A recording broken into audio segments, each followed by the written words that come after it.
Let's go to 9. Let's go to 9. The ninth sign before Christmas that the true Lord said to me, You are terrible. my word.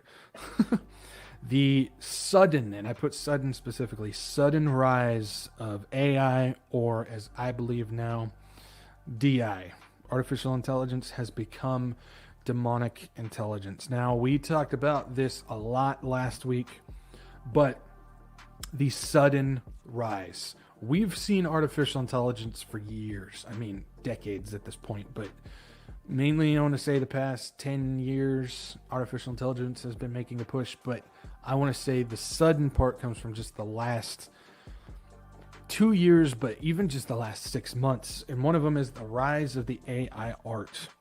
We talked about it last week, but there's a guy who he has said that he believes, because he's working on rights for AI and ethics.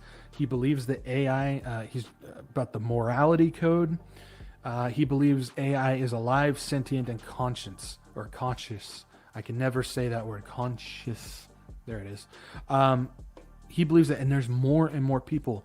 A lot of AI programmers have come out and said that the AI art program, if you don't know, check out last week's podcast, but the AI art program, it is not possible for artificial intelligence to do that. Something or someone has to be controlling it.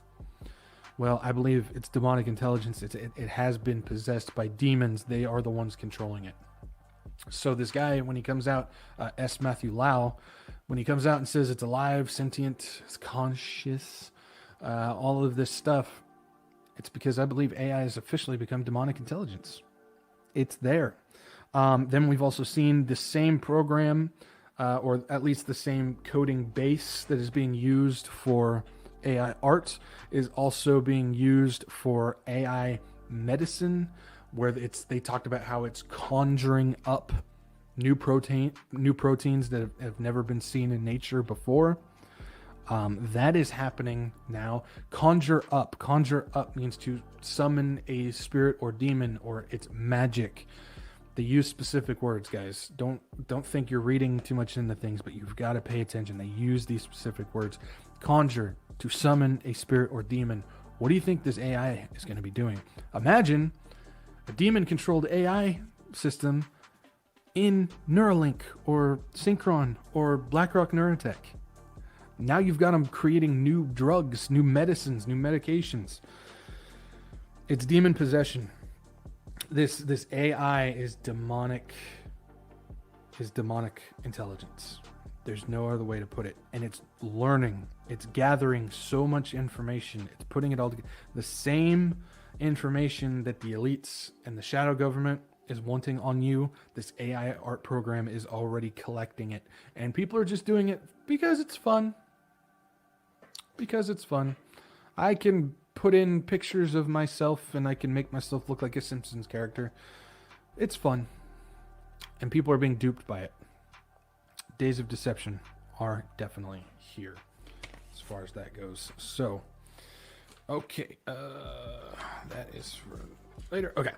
Number 10. The 10th sign before Christmas that the true Lord said to me. Yeah.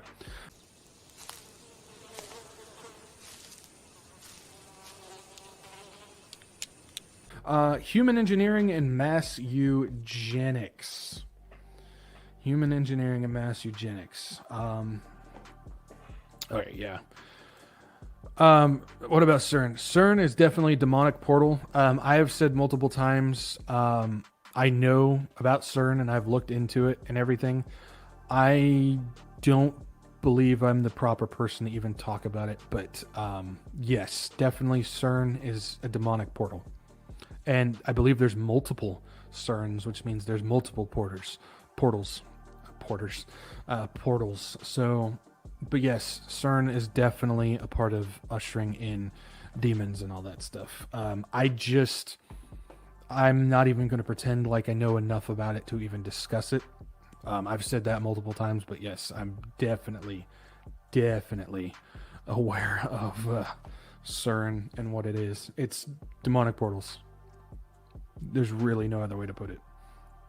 So, yeah, I don't want to put any false information out there. There's guys out there that know much more than I do as far as that goes. So, but 10, human engineering and mass eugenics. So we've seen S. Matthew Lau. He's talked about how allergies to meat, about rewriting or human engineering. I got to be careful about how I say it. But human engineering humans to be allergic to meat, because as we know, we talked about with Timothy, they're going to command you to abstain from eating food for human consumption, basically, that God has given to us to receive. Well, he's talked about, and we know that they want people off meat. They want them eating bugs or their lab grown stuff and all of that.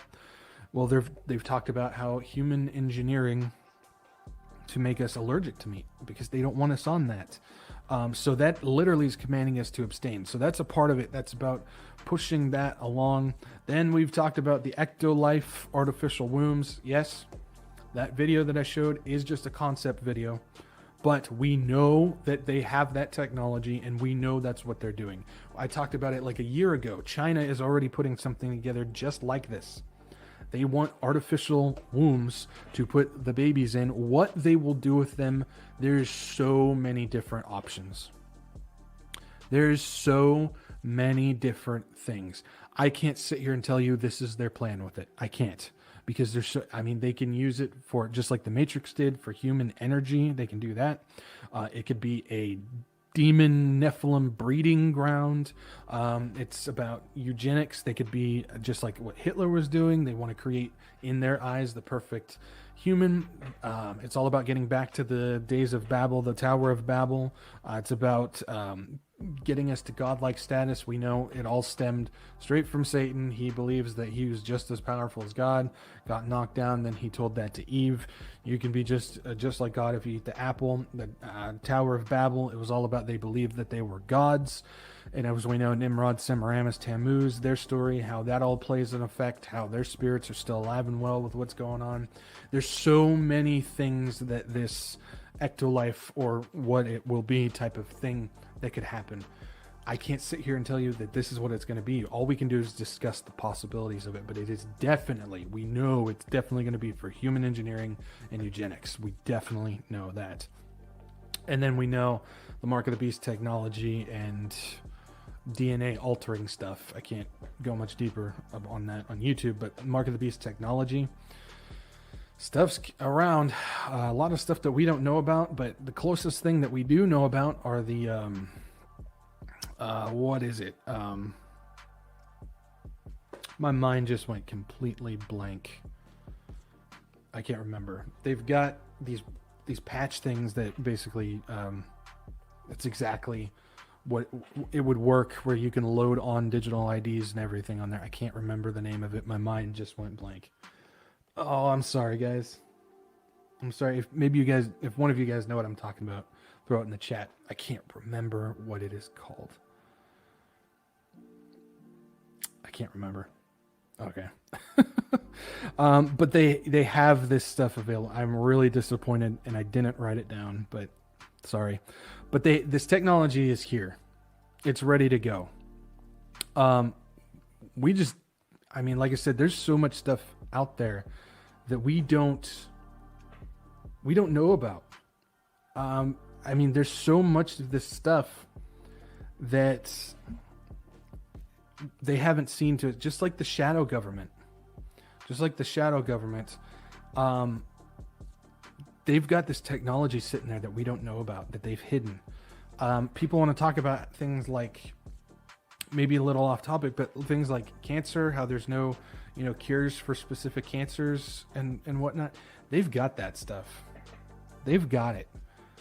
It's just we don't know.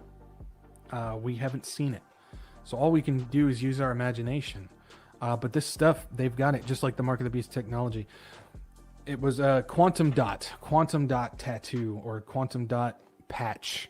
That's what I was thinking of. Yeah, no, it's not Luciferize or CRISPR Cas9. I know what you're talking about with that. But no, as far as like the mark, I'm not talking about like the changing of stuff. Again, I got to be really careful on YouTube. But the quantum dot is what can actually be the mark, and it can hold your digital ID and all that stuff in there. But we know that a part of it is going to be the DNA altering stuff, because I'm glad that we got into this. I try and put this across as much as I can. We know about when it comes to the mark of the beast, about you will not be able to buy or sell without it. I mean, everybody talks about that, but the big thing, the most important thing in my opinion, is you can't get salvation once you take that. You cannot receive salvation when you take the mark of the beast. That's why in scripture, when it says if you take it, it's an act of worship to the Antichrist. You can't be saved, because what's going to happen is, just like Jesus, he was 100% man, 100% God. He had to be 100% man so it could cover us, humans. And he had to be 100% God in order to rid the sin, to be that sacrifice in order to beat death. And so when you take the mark of the beast, I'm talking like you guys, but when they take the mark of the beast, you can't be saved, because what it's going to do is it's going to at least change part of what makes you human. And it's going to break the part that the sacrifice can't cover. And so that's the very, very important thing to understand about that. So the mark is going to be a mark, whether right hand, forehead, where you're going to need to it's going to have all your information where you could buy and sell, but at the same time, it's going to make it so you can't be saved anymore. So it's very important that we understand that. That's a part of the human engineering of that stuff. So